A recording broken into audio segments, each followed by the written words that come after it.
how to read x-rays out loud. If you are new to orthopedics, whether you're a PA or a medical student, you may be asked to read x-rays out loud during fracture conference. To help you do this, I'm creating a video series I'm calling Crush X-Ray Rounds. It's a step-by-step talk on how to read these out loud. In this talk, I'm going to talk about fractures with heads and necks in them. This is the third part of the series. If you haven't seen the first two, I encourage you to go back and watch those. Let's move on. Part 3, fractures with heads and necks. Let's move on to the next part of Crush X-ray rounds. We've already done level 1 in the first video. The last video we talked about describing where on the bone we are, whether it's proximal, middle, distal, or diaphyseal, metaphyseal, even epiphyseal. Today we're going to focus on where in regards to the head and the neck. Now there are certain bones that have heads and necks, and we're going to talk about those. So here is an image of some metacarpals, and as a handy mnemonic, the difference between metacarpals and metatarsals is that the tarsals have the toes on them, so the metacarpals are in the hand. And so if you can imagine the end of the metacarpal bones look like a head. It has a round part to it, that's the joint, and just below the round part, what we previously called the metaphysis, we can actually call the neck.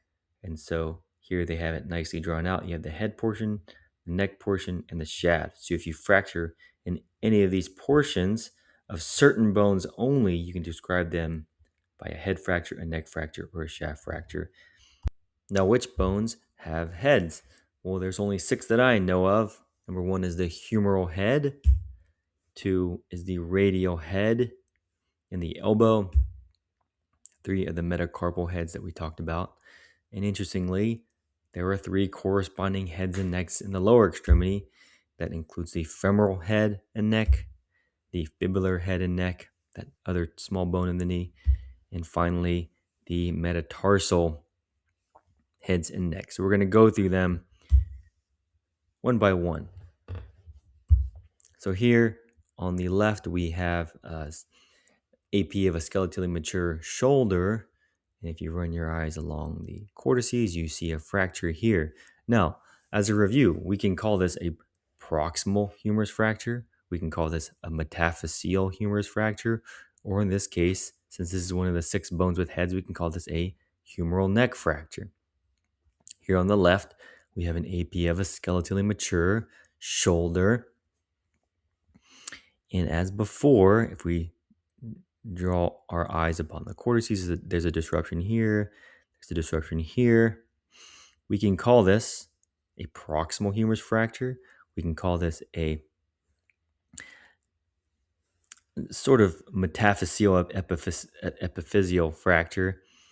But more accurately, we could call this a head fracture because this is the humeral head and it's completely disconnected from the humeral neck. So we call this a humeral head fracture. These are a little bit more subtle findings. This is a lateral of a skeletally mature elbow. And if you run your eyes along the cortices of the radius, well, you might not see a disruption. But if you run your eyes along the cancellous bone, you do see a little bit of a disruption. And if you call this kind of round part the head, the area just below that is the neck. So we would call this a radial neck fracture. Here's a different patient. So this is an AP of a skeletally mature elbow. And since we know we're talking about heads in this lecture, draw your eyes along the cortices.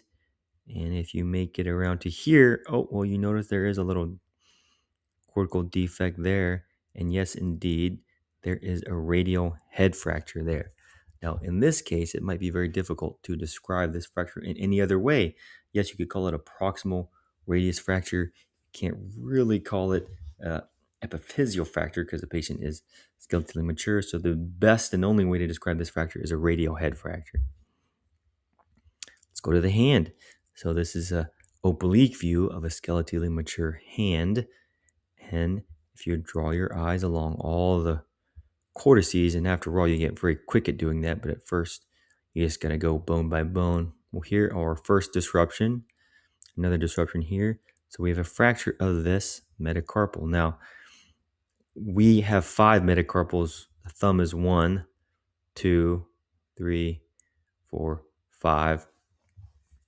And so first thing we do is we number the metacarpal. So this is a fracture of the fifth metacarpal.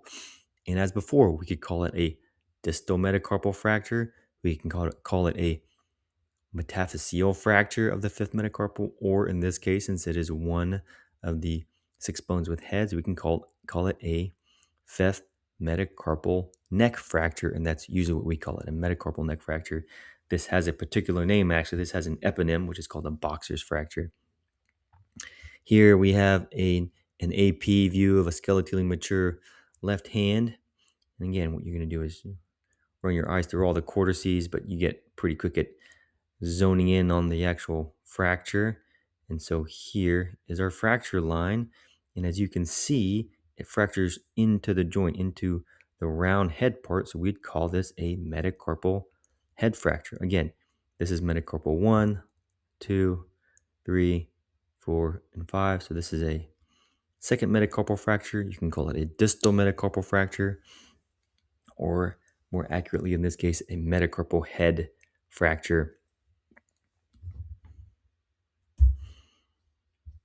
Let's go to lower extremity. Here's an AP of a skeletally mature hip. And let's draw our eyes along the cortices. There's a disruption here, disruption in this cortices, and a disruption of this cancellous bone here. And once again, you can call it a proximal femur fracture. More accurately, though, since this is one of the fractures with a head, it's not a fracture of the head, it's a fracture right below the head. So we call this a femoral neck fracture. Here's a AP of a skeletally mature hip showing, again, a proximal femur fracture, but more specifically, it is a fracture. And here's one part of it, and here's the other part of it. So this part of the head is fractured off. So we call this a femoral head fracture. Incidentally, this is also dislocated, but we'll talk about dislocations in another lecture. Here's the knee. So an AP of a skeletally mature knee. A nice little arrow sign for you. But we know the fibula has a head. So the round part is the fibular head, and the area just below that is the fibular neck. So we call this a fibular neck fracture. And again, you could also call it a proximal metaphyseal fracture, and you would be correct. Here's another patient, skeletally mature knee. And if you run your eyes along all the cortices, you will find a step off right here. This is a fracture of the fibular head. And again, you can call it a proximal fibular fracture, but the most accurate way to describe this fracture is a fibular head fracture. And finally, the foot. So here is an AP of a skeletally mature foot. And if you run your eyes along these cortices, you see a disruption here, a disruption along these cancellous lines. And so you have a fracture of one of the metatarsals. Again, we number them 1, 2, 3, 4, 5. Fracture of the second metatarsal.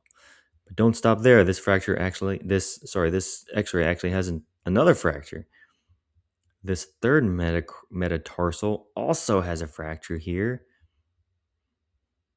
And incidentally, so does this one. So the second, third, and fourth metatarsals are fractured.